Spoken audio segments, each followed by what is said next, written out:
বিভিন্ন রাজনৈতিক দল ছেড়ে এক পঞ্চায়েত সদস্য সহ 2 শতাধিক কর্মী সমর্থক যোগদান করল তৃণমূল কংগ্রেসে। রবিবার উত্তর দিনাজপুর জেলার কানকি বাসস্ট্যান্ড এলাকায় এই যোগদান কর্মসূচি অনুষ্ঠিত হয়। এদিন অঞ্চল সভাপতি সাবির আনোয়ারের নেতৃত্বে কানকির বিজেপি পঞ্চায়েত সদস্য বুলবুলি মুর্মু, বিজেপির 10 নম্বর মণ্ডল সভাপতি অপূর্ব বিশ্বাস, নূর আলম সহ 2 শতাধিক কর্মী সমর্থক তৃণমূলে যোগ দেয়। দলের নবাগতদের হাতে তৃণমূলের পতাকা তুলে দেন উপস্থিত নেতৃত্ব। এদিনের যোগদান কর্মসূচিতে উপস্থিত ছিলেন বিধায়ক মিনহাজুল আরফিন আজাদ, পঞ্চায়েত সমিতির সভাপতি আনোয়ার আলম, চাকুলিয়া ব্লক সভাপতি সারাফাত আলী, আব্দুল সামাদ কাদেরি, মুজাফফর বাজনী, মোহাম্মদ মুস্তাফা, জাহাঙ্গীর আলম, তৃণমূল নেতা সৈয়দ সিদ্দিকী সহ অন্যান্যরা। এতে দলের সাংগঠনিক শক্তি অনেক বৃদ্ধি পাবে বলেই দাবি তৃণমূল কংগ্রেসের। कि जो अमीर है उसके जिन्होंने अपना शोहर पहले खो चुका होगा और वो विधवा माँ किसी तरह तो मेरी बेटी का 50,000 मिलता होगा, जो बाप दिन मुझे इस तरह का बहुत सारा अनगिनत स्कीम है।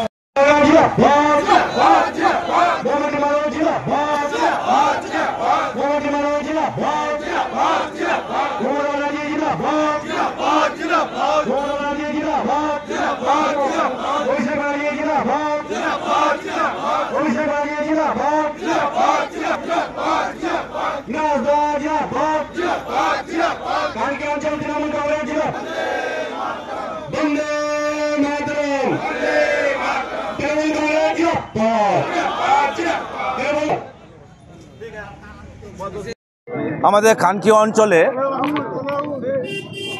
এটি কর্মী সভা এবং যোগদান সভা ছিল। আজকে আমাদের কানকি অঞ্চলেই অঞ্চল সভাপতি এবং কানকি অঞ্চলের নেতৃত্ব, কোর কমিটি অর্থাৎ টিএমসি পার্টি পরিবার সবাই মিলে এই যোগদান সভা এবং কর্মী সভা এখানে পালন হল। আজকে কারা কারা যোগদান করলেন? মূলত এখানে আমাদের কংগ্রেসের যারা কানকি অঞ্চলে নেতৃত্ব প্রথম সারিতে ছিল কংগ্রেস পার্টির, তারা আজকে জয়েন করেছেন। পাশাপাশি আমাদের বিজেপির একজন মহিলা সদস্য, তিনি গ্রাম পঞ্চায়েতে তিনি জয়েন করেছেন, এবং বিজেপি যে কান্ডারি এই অঞ্চলটাতে অপূর্ব সরকার, সে আজকে জয়েন করেছে তার দলবল নিয়ে, এবং কংগ্রেস পার্টির নেতৃত্ব যারা আজকে জয়েন করলো আমাদের টিএমসি পার্টি, তারাও দলবল নিয়ে জয়েন করেছে। না, কানকি তো আমাদের দখল আছেই, এখন আরও মজবুত হলো। দখল তো আগে ছিল। এখানে মূলত আমাদের জয়েন করলো কংগ্রেস থেকে 4 জন নেতৃত্ব, আর বিজেপি থেকে এই সদস্য সহ আর সব মিলে ধরুন না 400-500 লোক হবে। 2026কে লক্ষ্য করে এই যোগদান করব। আমাদের মমতা বন্দ্যোপাধ্যায় নেত্রী আমাদের মাথার উপর ছাতার মতো রয়েছেন।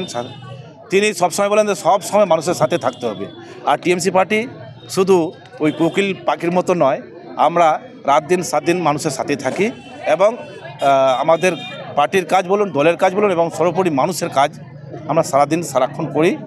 আর 26-এর ইলেকশন তো আসবে যাবে, ইলেকশনকে আমরা এতটা গুরুত্ব দিই না যতটা মানুষের যে কাজ রয়েছে, এলাকার যা উন্নয়ন রয়েছে সেটাকে আমরা বেশি গুরুত্ব দিই। কারণ মানুষের সাথে থেকে কাজ করলেই মানুষ এমনিতেই তাকে ভোট দেয়। অর্থাৎ মমতা বন্দ্যোপাধ্যায় যে উন্নয়ন, সেই উন্নয়নের নিরিখে মমতা বন্দ্যোপাধ্যায়ের প্রার্থীকেই ভোট দেবে।